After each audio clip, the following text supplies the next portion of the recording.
You want me to turn the mic on?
Okay, so this should be live.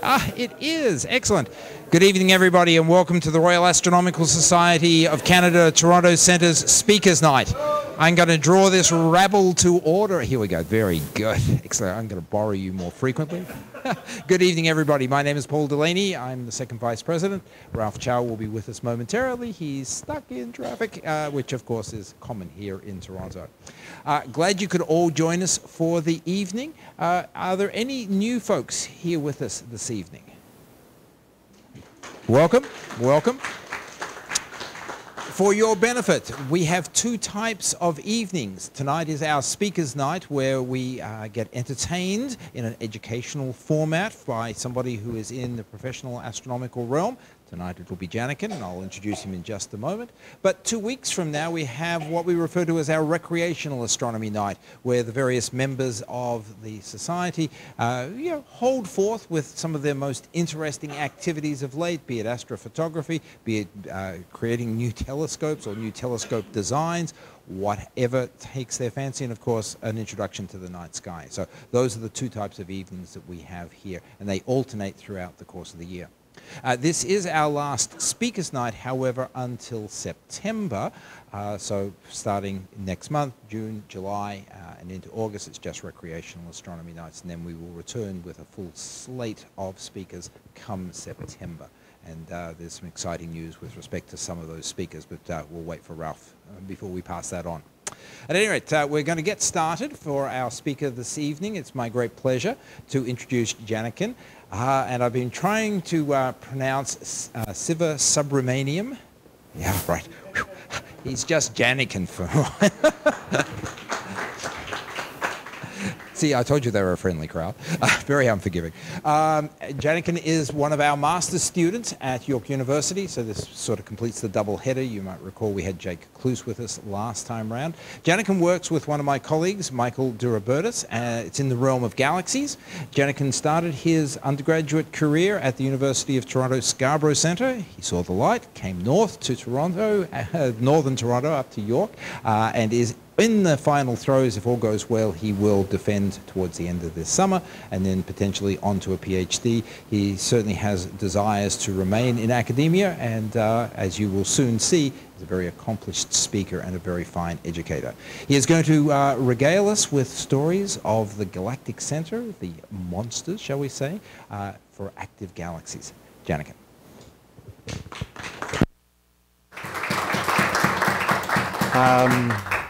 Hello, everyone. Welcome to my presentation. My name is Janakan. Thank you, Paul, for your very kind introduction. Today, I'm going to be talking on the topic of active galaxies, a hunt to understand what feeds these galactic monsters.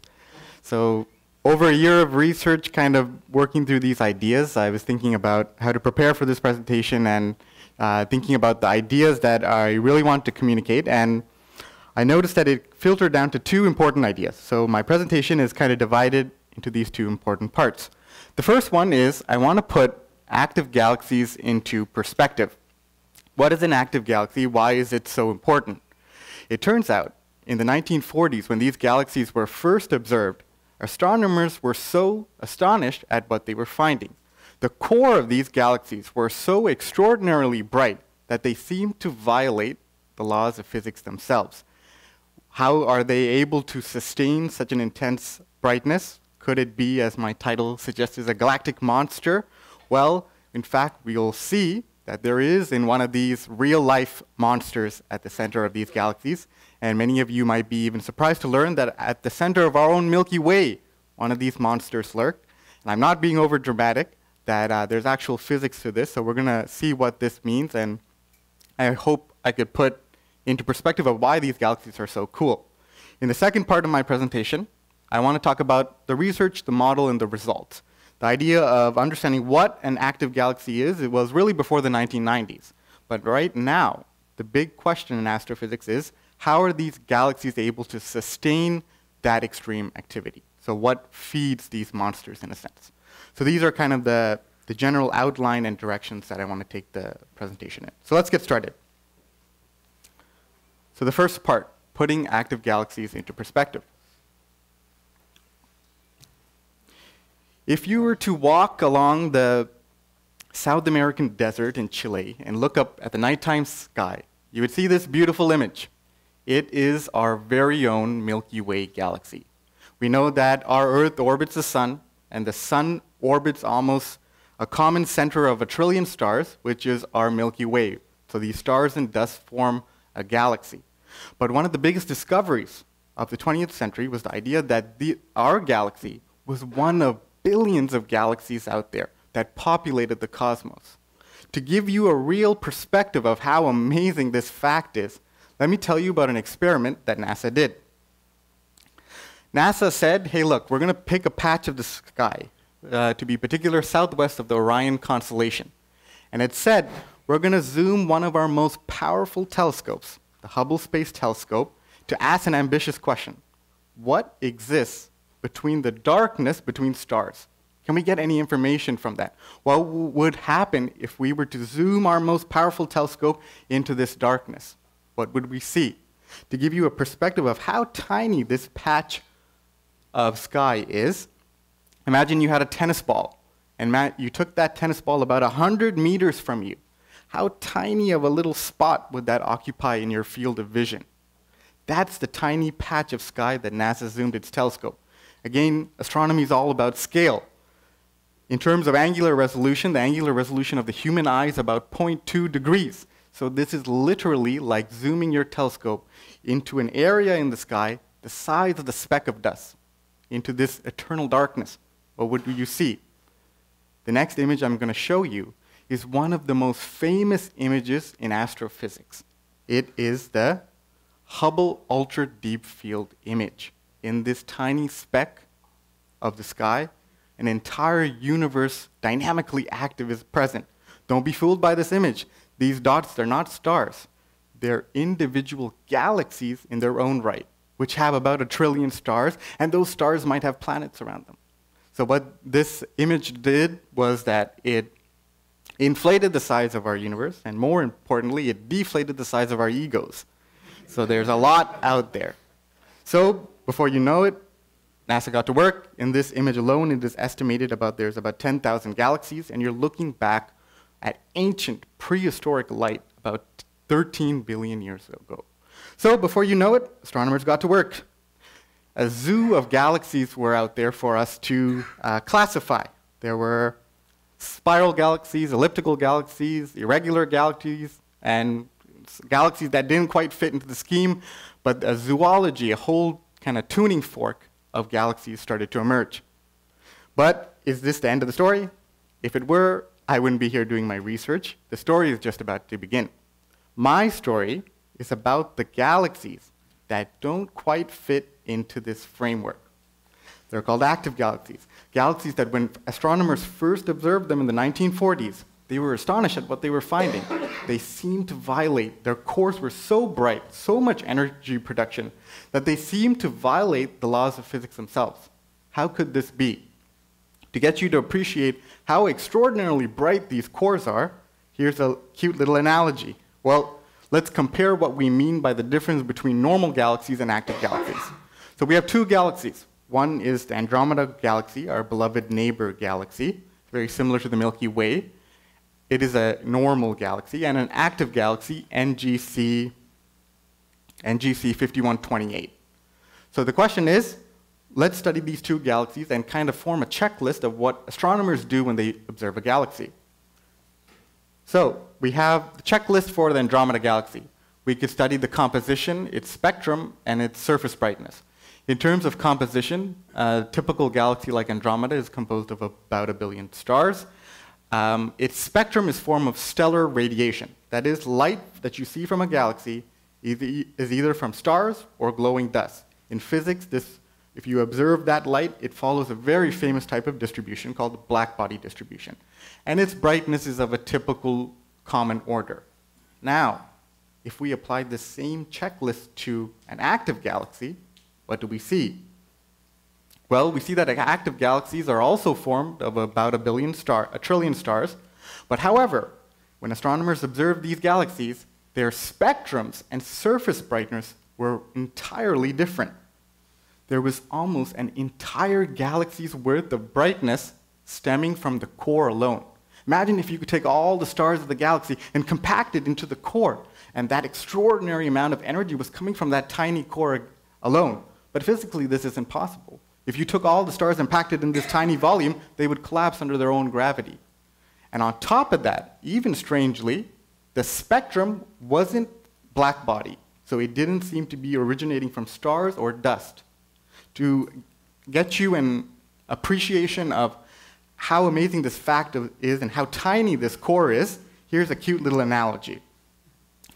Here, if you were to look down at the city of Toronto from the nighttime sky, as the astronaut Chris Hadfield did from the International Space Station, and you were to take a satellite image, it would look like this, our beautiful city. Toronto is about 40 kilometers wide, and the light that you see from the city is composed of street lights and car lights. Now, here's a little interesting thought experiment. Imagine if you could go and take every street light and compact it into one source. And that source was so overwhelmingly bright that it overpowered the lights of all the city. It might look something like this. On top of that, what if I were to say another ridiculous fact? That this source was 4 meters wide. Think about that. 40-kilometer stretch of Toronto brightness compact into 4 meters. 4 meters is not that big. So wouldn't this be amazing? Imagine if you could create some kind of light source like that. This is the same scale and brightness that these active galaxies have. They have a special core. It's called an active galactic nuclei, an AGN, and it is a tiny volume of several light years compared to the disk, which is of kilolight years, that has the ability at times to generate more luminosity and outshine the entire disk of the galaxy. So that's why these AGNs are amazing. But I've been delaying a question. How is this possible? I left you guys off with the question that there was a monster at the center of these galaxies. How can such an intense source of energy arise from such a compact core? Well, the answer is, there is indeed a monster. This hungry galactic monster is none other than a supermassive black hole, about 1 million to 1 billion times more massive than our sun. So how did this activity arise? Well, it turns out this black hole's gravitational field is so strong that gas begins to fall into this black hole. And as the gas falls, it heats up to an incredible and violent temperatures that create an extraordinary amount of energy. The infall of gas is what we call in astrophysics accretion. All galaxies accrete to some extent, but active galaxies have taken this process to an extraordinary limit. This enhanced accretion onto a black hole is what powers these galaxies. So this is kind of really before the 1990s when people were observing these galaxies and they were amazed at the property. So this is a very convincing mechanism. So just like galaxies, there are many types of active galaxies out there. You may have heard of many of them in the literature. Seyfert galaxies, which are kind of the focus of my research, are an example of an active galaxy. Quasars are a very famous one in popular literature. Quasars' cores are so bright that you can't image the elliptical disk of the galaxy. That's how bright they are. Seyferts are more weaker. Here's an example of a very extreme example, a very cool example that I found. This is a radio AGN, a radioactive galaxy, kind of cutely called Hercules A 3C348. In the visible light spectrum, that is our spectrum that we see with our eyes, if you look at this galaxy, it looks kind of normal. It does seem bright, but nothing particularly interesting about it. But when you look at this galaxy, this active galaxy in the radio wavelength and the X-ray wavelength, suddenly we're shocked at what we see. There are huge astrophysical jets that are emitting from this core.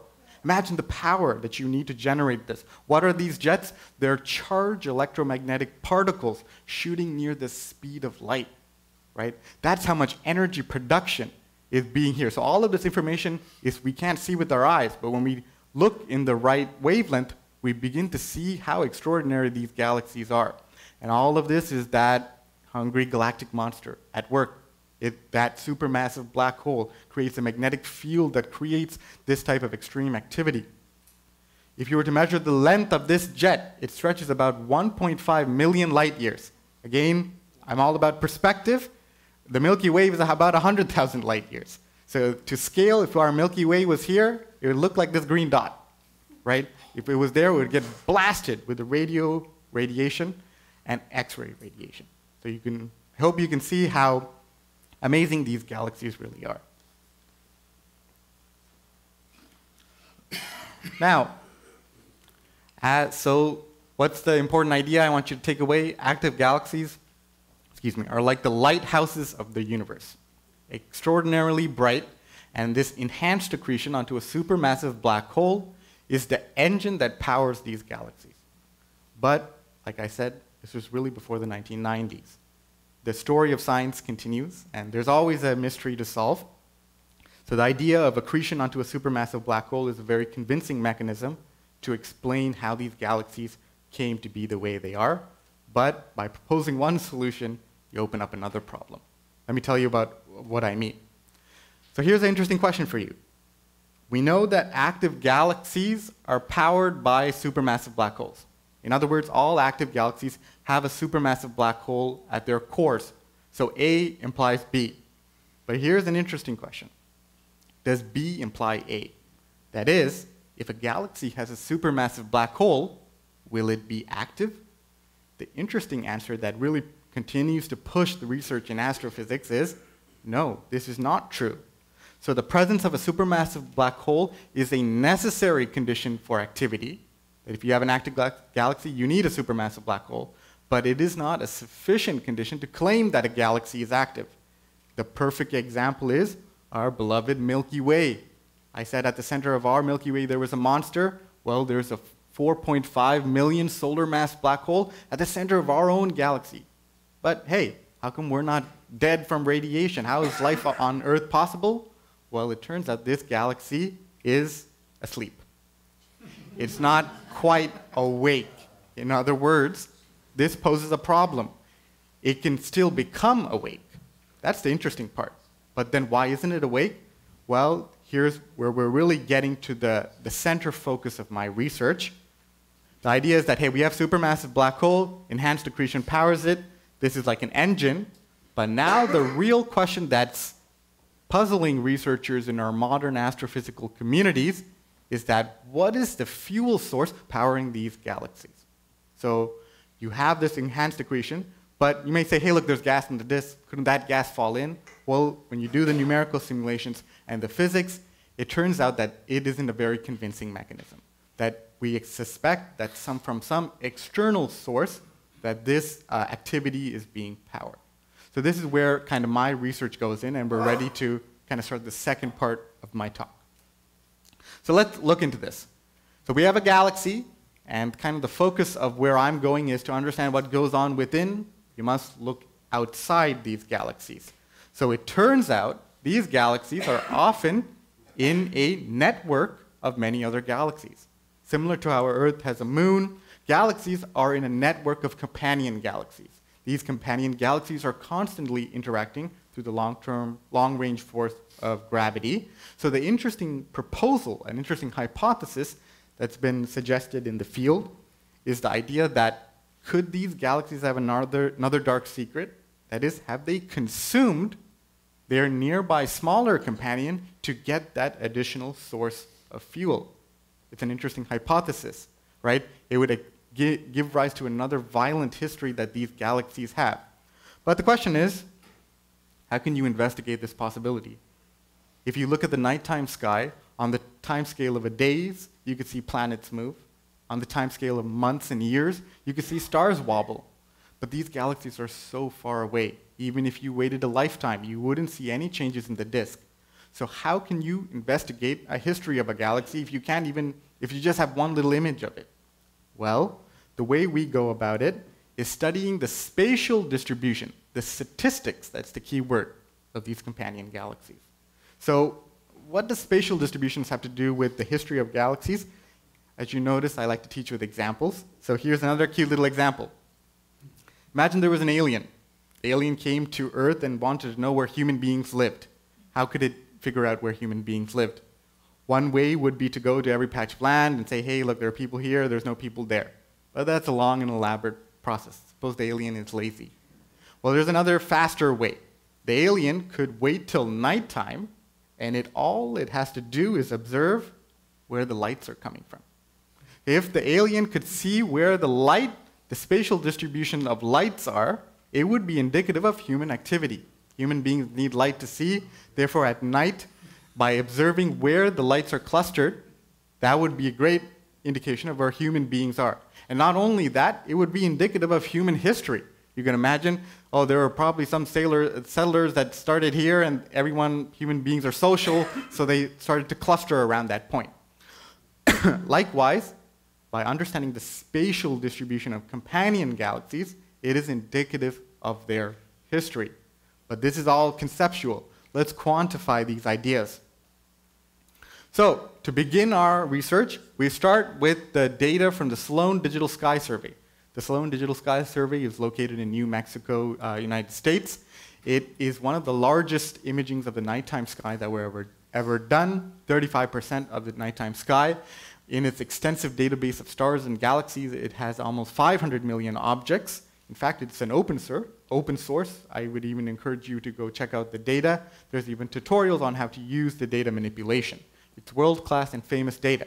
So we get our data from this SDSS.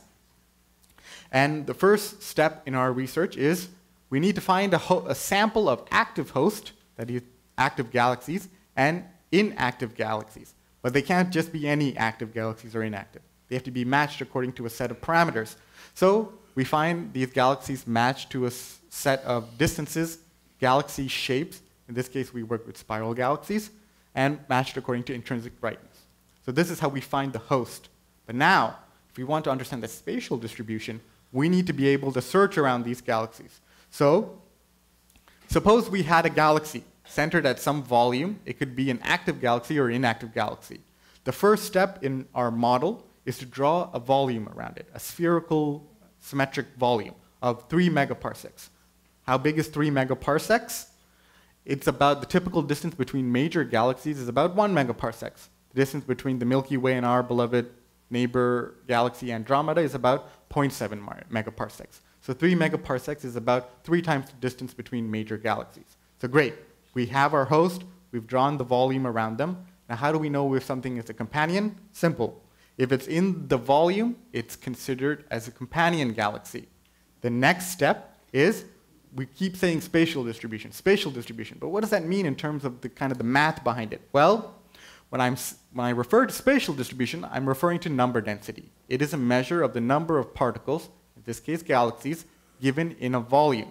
So by taking this huge volume and dividing it into kind of volume shell bins, we count the number of particles per volume. And we monitor this function as you increase in different shells. So if there were a lot of galaxies in the first shell, that is indicative of the fact that, hey, they're packed very close. And this would give us a distribution. But anyone who studies statistics knows that we can't derive statistics from one source, one host partner system. We need to find identical copies of equally configured host partners. So what do we do? We find an ensemble of equally matched hosts, and we search around them. So we have an ensemble of inactive hosts and an ensemble of active hosts. So we've come a long way.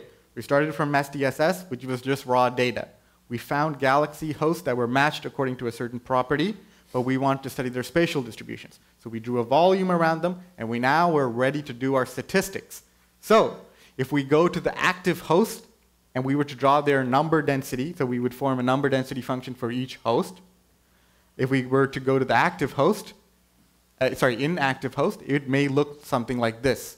So what this graph is showing is on the y-axis we have number density, that is the number of galaxies per volume, and on the x-axis we have the radial distance, so the distance from the host. It's important to understand what this figure means. The hosts are not depicted in this figure.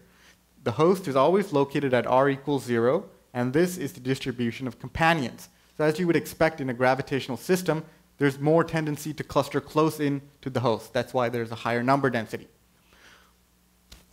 But in science, if we want to make a statement of, hey, these two are correlated, what we have to do is form a control sample. A control sample is a sample that does not vary according to the parameters that we're changing. So the inactive host forms the control standard. But now the interesting part is, if we were to draw the number density of the active host, how would they look like? Well, that's where we kind of, if we were to draw the relative to this control standard, if the number density is higher, we say it's an over-dense situation. And if it's less than the control standard, it's an under-dense situation. So this is kind of the setup. And now we're really ready to ask, how does the data look? This is all conceptual ideas. But when we do the data, apply it to the data, how does it look? One little extra condition that's important to my research is this idea of gravitational non-competitiveness. It turns out, that wasn't quite explored in the literature before, that is, the name of the game is gravity. So when a host is a primary source of the gravitational field in that volume, it makes an important difference in the clustering. So an important restriction we make is that all companions in this volume have to be a certain mass of the host. So they're lightweights. Now, we're ready to analyze the data. How will it look like? Will the trend be true? Well, here is the trend. So in the counting volume where there's only companions 1% to 10% the mass of the host, for the inactive, remember these are the normal galaxies, this is how the number density distribution looks like. It's quite standard. You'd expect higher clustering near the host, and as you go out far, the density drops off. But now, if we were to look at the active host's number density, how are their companions distributed, we suddenly see a radical difference. Their distribution looks something like this. So there's a kind of two important trends. When we start from the edge of that volume and we make our way up to 1 megaparsecs, the blue and orange curve are kind of indistinguishable. But there is something very interesting going on within the inner 0.5 megaparsec of these active galaxies. Suddenly, remember, these galaxies have been localized according to the same variables. So they're almost the same mass, same shape. The only difference is one has a core that is burning. So we wouldn't expect any difference between their distributions. However, suddenly, within a 0.5 megaparsec region, where you would expect a high concentration of companions, there's an absence. So this is a really interesting result that shows that, hey, these galaxies might have had a very violent history where these companions that should have been here have disappeared.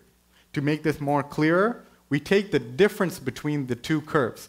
If the two curves are the same, their difference is 0, so they're equally dense. But when one dominates over the other, the difference plunges to a negative value, so the relative number density. So this becomes an underdense situation. We've also, for the sake of thoroughness, applied it to companions that were 10% to 30% the mass of the host. It's a similar trend, but the peak now shifts. But again, we notice that this absence of companions within an inner region. And also, we apply this analysis to 30% to 60% companions. And again, as you see, this trend remains consistent. So a scientific conclusion is only as good as the assumptions that go into the model. This is very important. Even in your real day-to-day lives, whenever someone tells you a conclusion, always know the assumptions that go into that conclusion. So let's analyze some of the assumptions. One important thing to understand is that this is a very special case, which we call gravitationally non-competitive. They're very isolated environments. The active galaxies that we study were predominantly Seyfert galaxies, so they have very weak activity. And another interesting one is, which I didn't get into too much of the technical details, we look at galaxies within a low redshift range. Redshift is indicative of two things. One is distance, that's why it's relevant here. But interestingly, it's also indicative of time. So all our galaxies, the oldest age that we're looking at is about 900 million years into the past. This light has been traveling through the cosmos for almost 900 million years to reach us. So our universe is about 14 billion years. So there is still 13 billion years of evolution that could affect the spatial distribution that we couldn't study. Why? Because the feasibility of the data. SDSS only provides a certain data, and the farther out you go, the weaker the brightness is, and it's hard to observe them. So this is all the important assumptions of the model. Interesting implications of my research are, here's what we can say with kind of confidence. When active galaxies, particularly these weak Seyfarts, are placed in an isolated environment, by environment I mean less than 3 megaparsecs, and by isolated, they are the dominant source of the gravitational field. They seem to be consistently situated in an inner region, by inner I mean less than 0.5 megaparsecs of an underdensity. What does this mean? This underdensity may be an implication of galactic cannibalism. Just like by studying streetlights, you could tell where human beings are. By studying this interesting number density distribution, think about what we've kind of done. The idea that we're looking at these objects, 900 million years old light, right?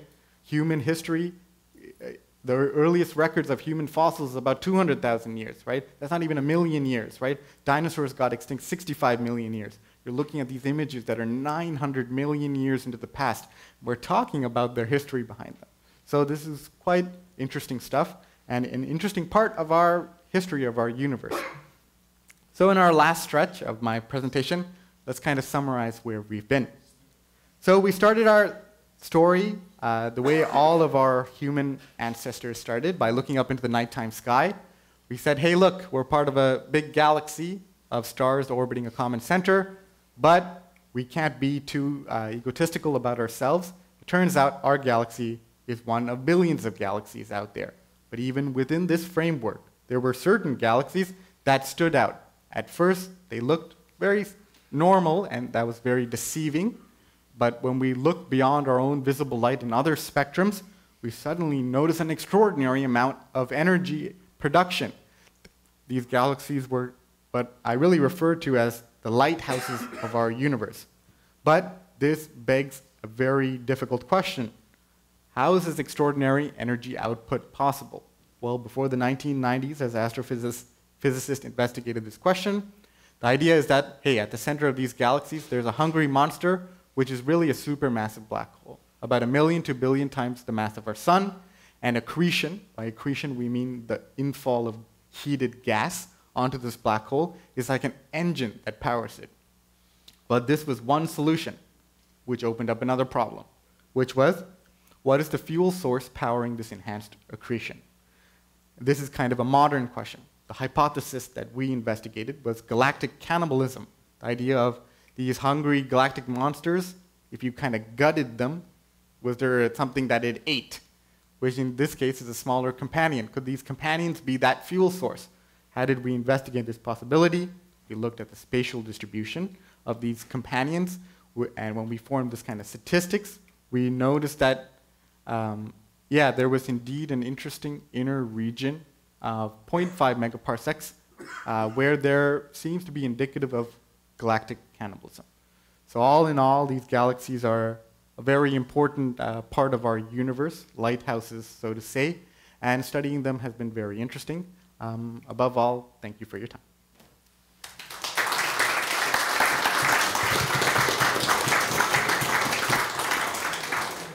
They don't have to come to your defense now, so they know all about it. Okay, so let's Q&A here, because there's all sorts of interesting things that Janakan has passed on, and I think we've got one microphone over there, yes, and I'm going to hand the other microphone here.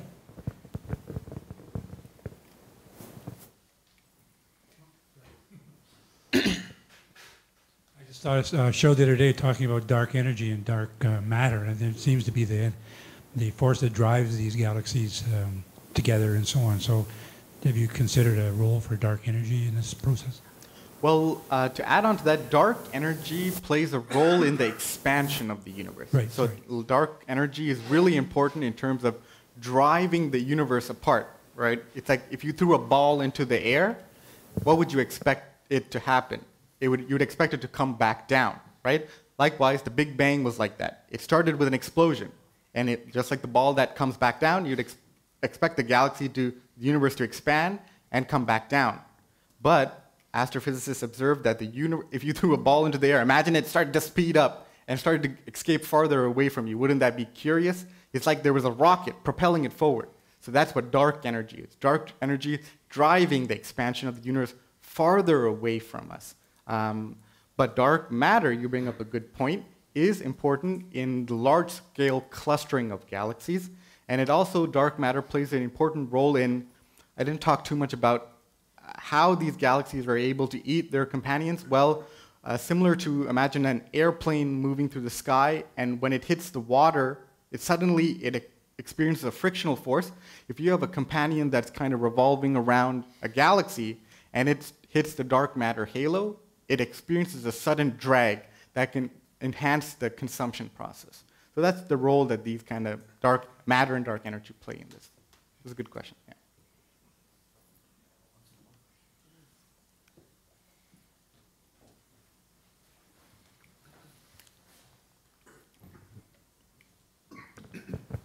Can you expand on why the cannibalism aspect is so critical?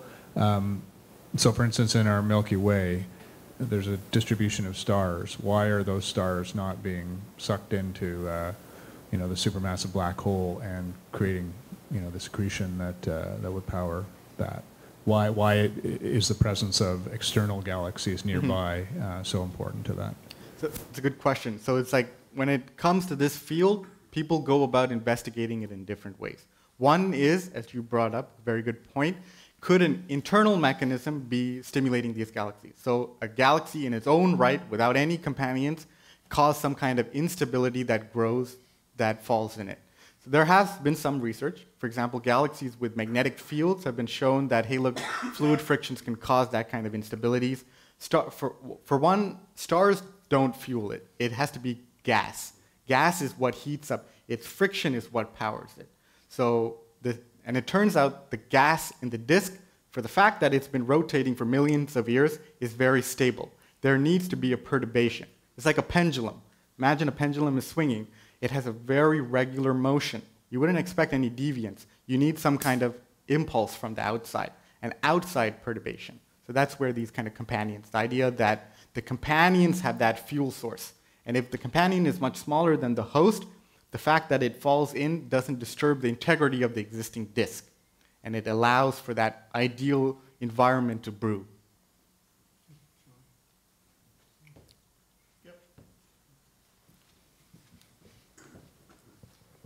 I was thinking about Milko-Media. When our galaxy and Andromeda collide, Andromeda's bigger, so who will be cannibalizing whom? That's my first question. Right. That's a good point. So he brings up a really good point. One of the dangerous things, we're worrying about politics of human history. I don't think we're going to last that long, really, because, hey, the sun's going to blow up, the galaxy might come into us. So our beloved neighbor is actually kind of in a fight with us, and it's falling towards us. And this is a really good point. The idea of galactic cannibalism, in astrophysics, we talk about mass ratios. When we have it's really survival of the massive. That's what you need to take away from this. Whoever is massive wins. But a really good point brought up by the gentleman is that Andromeda is a very comparable sized galaxy. If it collides with us, it's not going to be cannibalism. It's going to be quite, if you look at the kind of Hubble framework that I put up, this one, yes. In the tuning fork that Hubble describes, there are these weird shaped galaxies called irregular. They're neither spiral or ellipticals. Many astrophysicists postulate that these galaxies are irregular because they've collided in some violent way, where the structure and the integrity of the disk has been completely disrupted. But again, another type of collision is our galaxy, the Milky Way, actually has two little satellite galaxies, which are about 10% to 1% the mass of our Milky Way, known as the Large Magellanic Cloud and Small Magellanic Cloud. Interestingly enough, they're also infalling towards us and decaying towards us, which that could occur on a much faster time scale than Andromeda.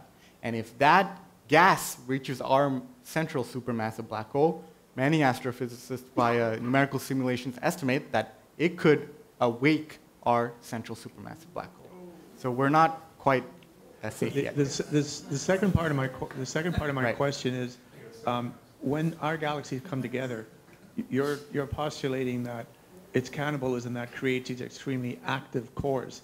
So from what I've read, I'm being told a comforting fact, although we won't be able to see it, is that our two galaxies will pass through each other like ghosts because there's so much space in between.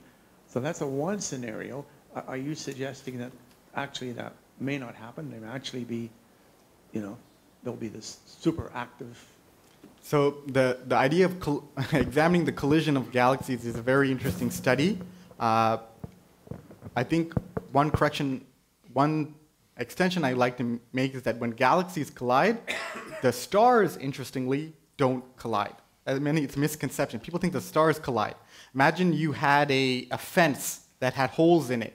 If you threw a basketball through a fence that had holes that were this big, it's not going to pass through. A ping pong ball, hey, you're lucky. But how about if you had marbles or the tiny little fractions of dust? Then there would be a high probability of passing through.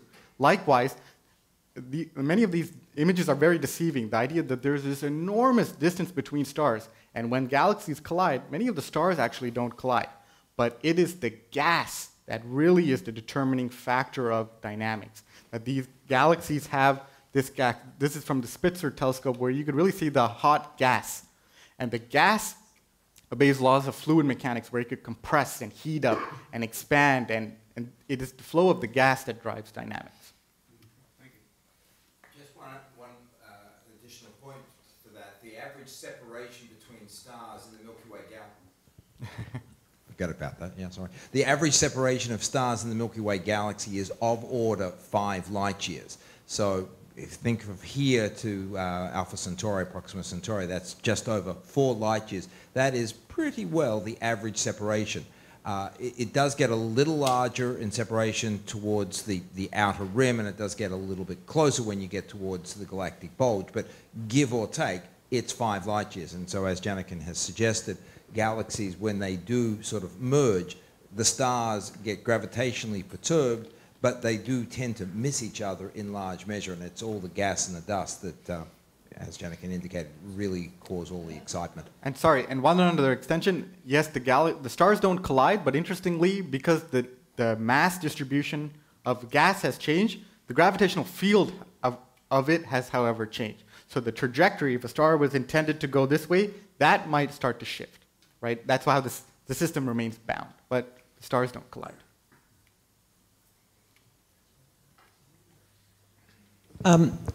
If our galaxy was formed, it's roughly 13.5 billion years after the Big Bang.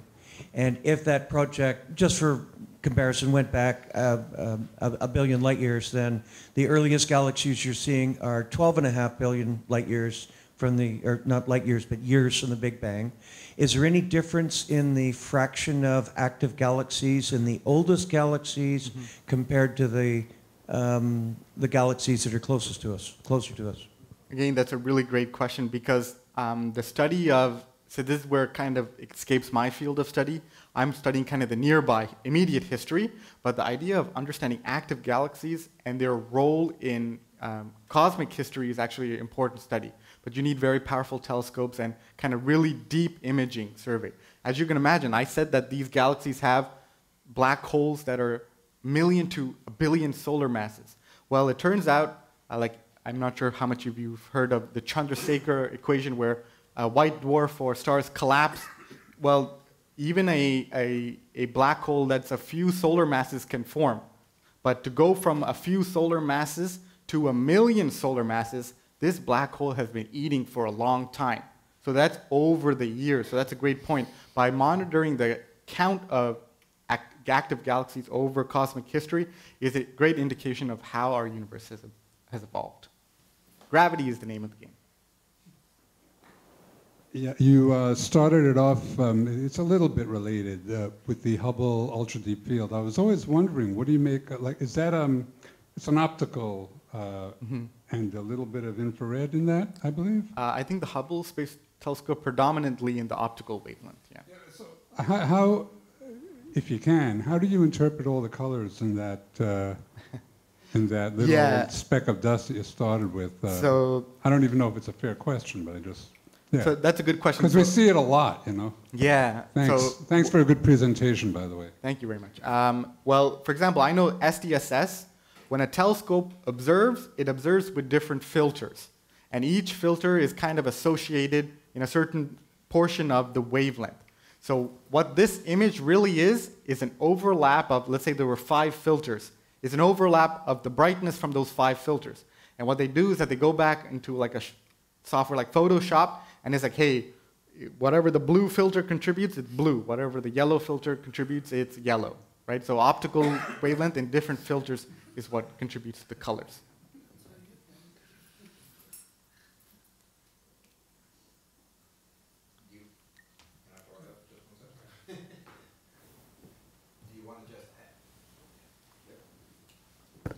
Yep, that's better.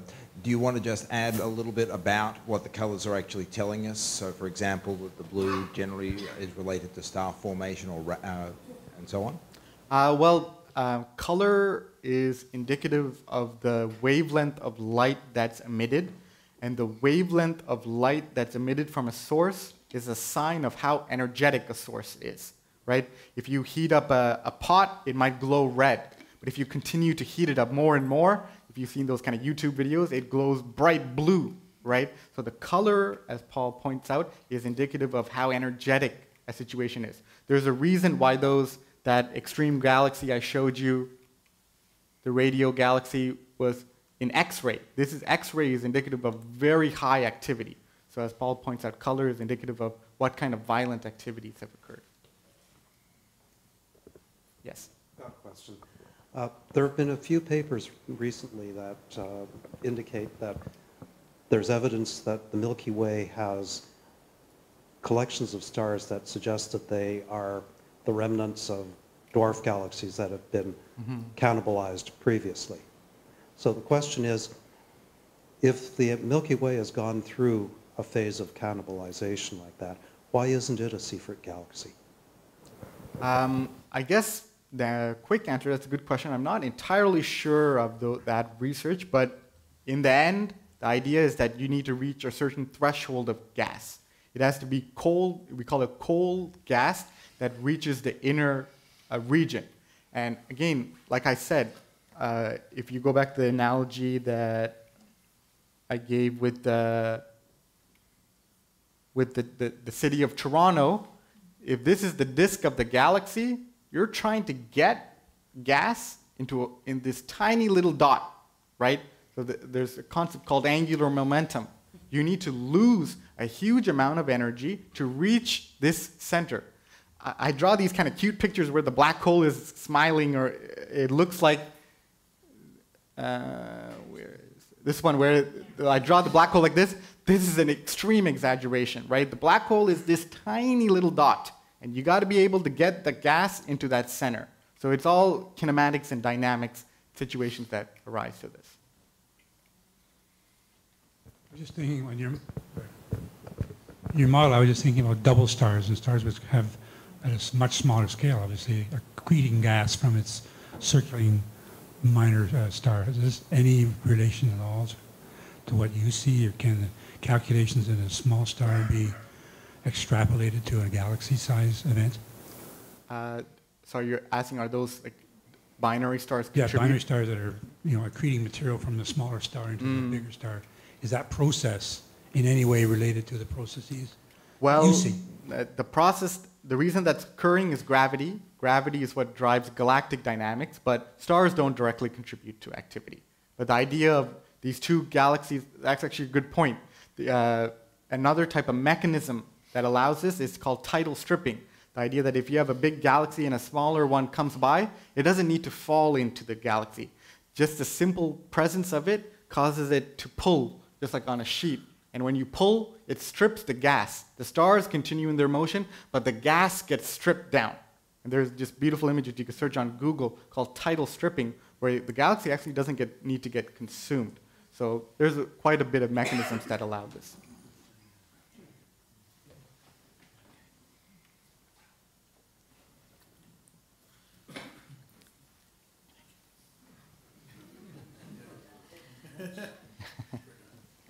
You actually managed to field them all. Okay.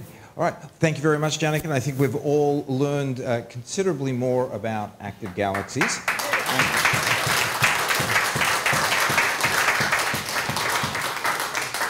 I'm going to hand this across to our president because he's got some little goodies for you. I'm also just going to indicate that Janakan has to leave more or less straight away, so he won't be available for any more questions. But thank you very much indeed for the evening.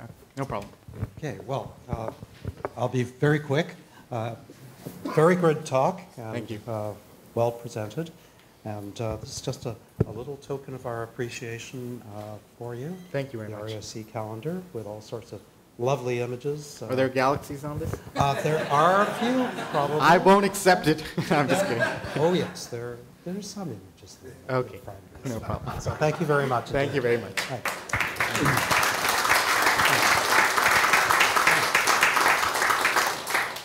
Thank you. Okay. Thank you very much. You can use that mic, and Yeah. also you can use the clicker too. Right, okay. Now, is Bhairavi here? Yeah, okay. So we're just going to transition to another brief presentation. Over the last few months, as many of you will recall, I've talked a little bit about the fact that we are working on getting back to the Dunlap Observatory to do outreach programs there. Bhairavi Shankar is the chair of our Dunlap Observatory Committee, and she is the person who is going to be coordinating the volunteers who are working at the DDO starting this summer. We just got the contract from the town of Richmond Hill. Council is currently looking at it, and we expect that if everything is clean on that contract, I'll be signing it next week, which means we will be formally back at the DDO by the end of this month. So, Bhairavi, I'll turn it over to you to your presentation. I might need like 30 seconds. Okay.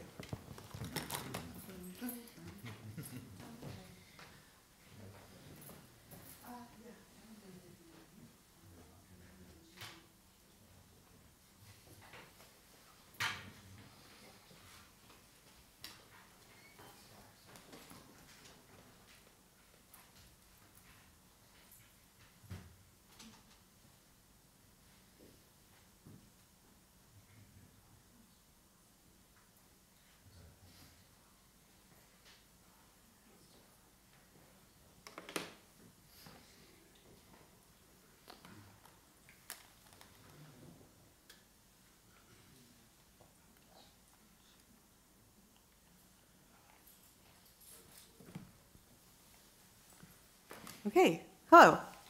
I hope I'm audible.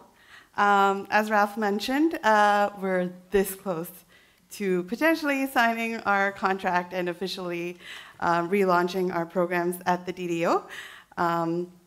So we've been in quite some conversations with the town, and essentially what the town has agreed and is interested in RASC conducting in the town of Richmond Hill is to essentially relaunch astronomy programming. And we've proposed to do this in a range of formats.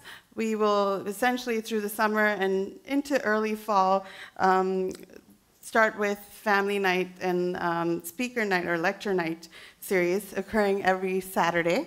But in addition to that, we will also offer programs to various groups, such as the Girl Guides, the Scouts Canada, school groups, and of course, any special interest groups that are interested in visiting the observatory. There are a few, my next slide goes into key dates that we have already scheduled, but certainly certain astronomical events that are occurring over this period will make every effort to run an event at the DDO. So I've listed some of those dates on here. So this is essentially our proposed Saturday schedule. The ones in bold are confirmed events, and we are now well, unofficially, but very soon you will see that we will make a call out for volunteers. Essentially, the town is going to kick off programming through a series of like grand opening events, which I think I will be having in my next slide. So about volunteers that we are looking for, it's essentially a range of roles. There are between facilitators, having presenters, having telescope operators, and essentially also reviewing some content that we have in mind that we'd like to present to our various groups. So that's something that we will be actively starting back pretty soon. The town does have some requirements from us for presenting our content to various age groups, one of them in particular being the vulnerable sector checks, and the AODA training, which right now I'm spacing out on what the acronym stands for, but critical to have. We are going to send out an email in the next few days, essentially sending out a welcome note to all of our members to let them know about these plans that are happening at the DDO. So we encourage you to keep your eye out in your inbox. This will come out pretty soon. And in our call for volunteers, we'll have a little survey that we would like for you to essentially fill out. That will certainly help us in coordinating our volunteer pool when our programs launch back. And so our official launch is happening, or the town is hosting over 2 events. The first one being on May 31st, which will be a strictly closed event, just inviting media partners to tour the facilities and essentially meet all the program partners that are going to run events at the DDO. But we are having a sort of public event that the town is hosting to essentially invite citizens of Richmond Hill to have that same experience and check out what is happening in terms of programs and in terms of viewing or getting the tour of the observatory. And it's in this point that we are looking for volunteers. So there's the sort of schedule for June 9th is still being worked out, but essentially the timing will be in the mid-afternoon. There are a range of indoor and outdoor activities planned. We are going to have tables set up both outside and inside. We get an office space, so we would like to, in the tour that's available, get everyone to sort of get a feel for what RASC, the Toronto Centre, is planning to host while we're there. So these are some of the events that are or planned, or programs that are planned, rather. And again, these are some of the specific volunteer roles that we're looking for. If you know that you're in town or you would like to help us out, I do have a little sheet available at the front. So if you're interested and would like to sign up, please write that down. Or you can fill the survey, as I'd mentioned, that will be available. So about the partners, we are essentially a combination of 4 groups that are offering or relaunching astronomy programs at the DDO. Western University is going to run summer camps for their Space Explorers Camp, that is all summer. Y-Labs is a maker space, essentially, and so they're using up the basement of the DDO. And David Dunlap Observatory Defenders are also doing astronomy programs. So we're essentially sharing the space, but we're all running our own programs. So, as I mentioned, I have sheets available if you would like to sign up for volunteering on June 9th. We are officially moving into the space right now between May 29th and 30th, just ahead of the Media Day event. So we're also looking for a few volunteers to help us out with that. And for any further questions, you can certainly email us. We have an updated email account that will help us coordinate again through all the interests and volunteer requests. And so I'll leave it off at from using a photo from the vault, I guess. I'd asked, so this is one of the early photos from when the Toronto Centre was at the DDO. And so with that, I think I'm pretty much at the end of my slides. So I'll leave it at that, and I'm happy to chat further offline. Thank you.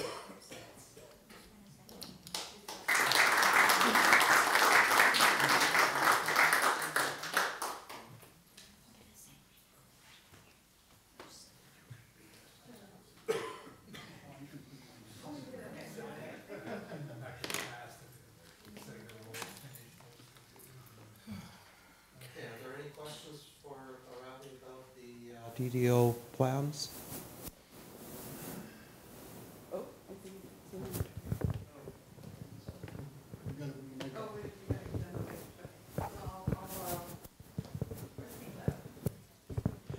I signed up to bring a hydrogen Nova solar scope. If it's cloudy, should I stay away, or is there something else I can help with? Oh, no, we can certainly find ways.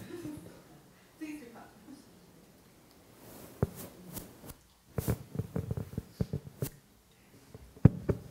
Are the programs joint with DDO Defenders? No, with the exception of the grand opening on June 9th and the Perseid meteor shower in August. Those are the only two events that the town has requested combined partner programming.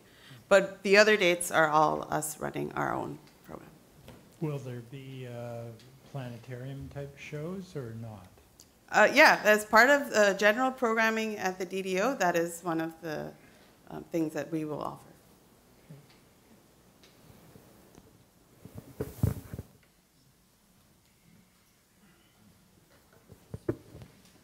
I'm curious about our arrangement with the town. Are we renting the observatory, or what is the arrangement with them? We're renting office space for any of the programs. For the most part, there will be a fee, and there will be a sort of ticket booking system that the town sets up. So for anyone who wants to attend these events, that'll be listed on their website.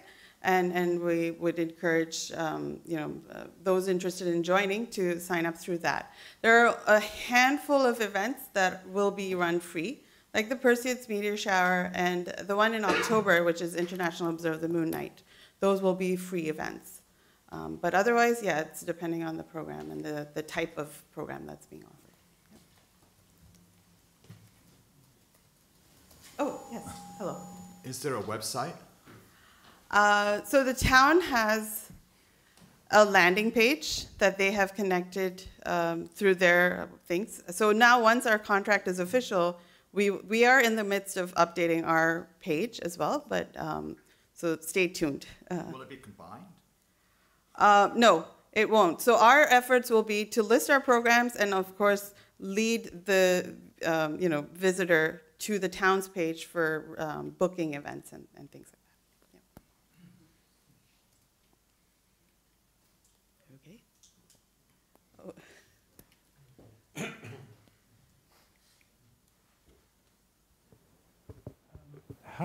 How do the DDO Defender programs look in comparison to what we're planning on doing? So in terms of program... Complementary, or are they totally different, or? The basic programming that I had mentioned, like my second slide, is essentially what's offered to the town or to the citizens or interested members. So essentially, yes, the programming will be similar. As in, if there's a group from Girl Guides who wants to come and visit the observatory, they make that request to the town. And then we have a 50-50 split in terms of programming with the DDOD. Yeah. Okay, I think that's maybe it for now. But yeah, all right, I'll pass it back. Okay, thank you. Okay, thank you, Bharavi.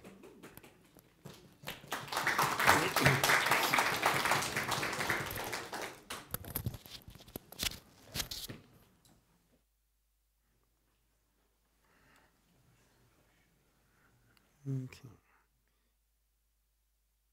This one, right.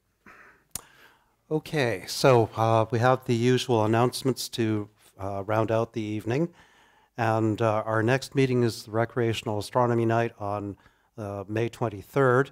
And Paul Markov has done a little bit of juggling of the speakers. So he's got Andy Beaton doing the Sky This Month for the 23rd, and Blake Nancro is going to be presenting us a talk on session planning with Sky Tools.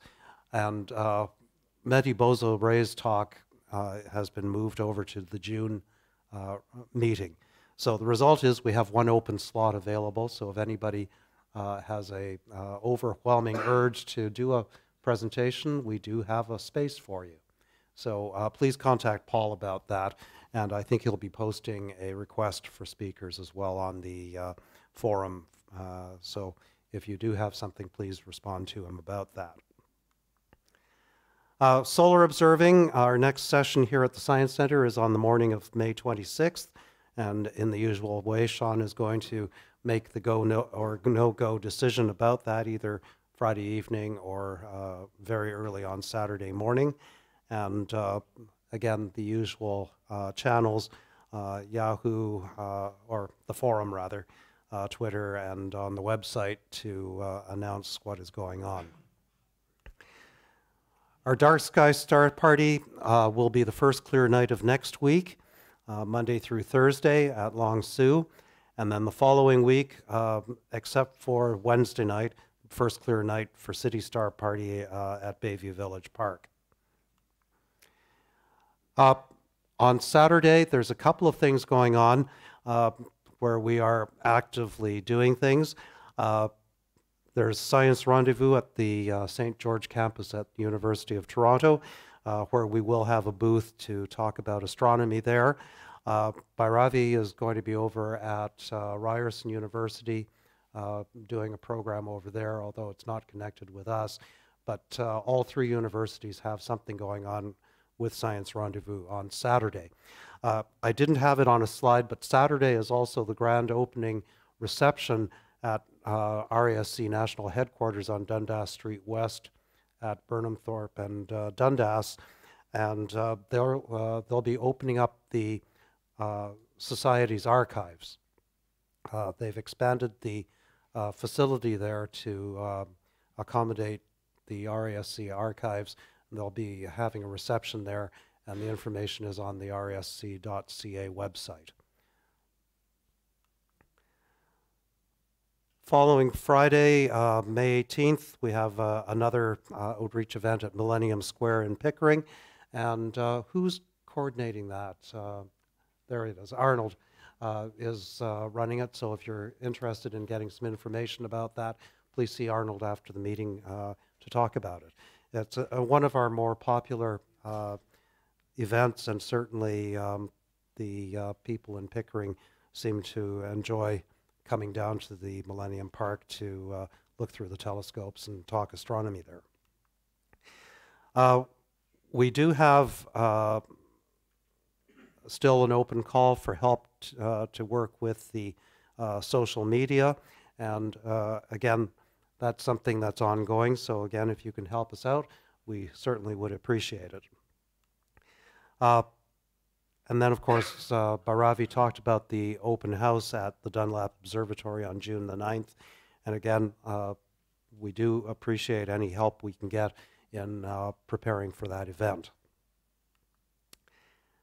The other observatory, of course, that we're interested in is the Carr Observatory. And very shortly, we will be having the spring work party. That is, I think, fully booked now. So we don't need any more help, thank you very much. But do remember that it is our observatory, and we do have access to it as one of the membership benefits. So you can book online. There is a small fee for the facility, but it's well worth it if you manage to get up there. And another prime benefit of membership is the Telescope Loan Program. And we have Mark Teitelbaum up here in the audience, who's one of the three managers. And again, if you're interested in borrowing any of our hardware to try out telescopes, to see which one is a good fit for you or observing interests, Mark's the person to talk to about that. And finally, an open invitation, the meeting after the meeting at the Granite Brew Pub down at Mount Pleasant and Eglinton Avenue East after the meeting. And another announcement, Tom? Hey folks, just putting on the librarian's hat here. As Ralph mentioned, we've got our work party going on, which also means that the library at the CAO is open for the season. So if you've taken stuff out over the last several months and are finished with it, but you're not going up for the work party, you can bring it to the next meeting and I will deliver it up to the CAO library for you. And also, we have a need for some back issues of various magazines. The details are on the website. Thanks.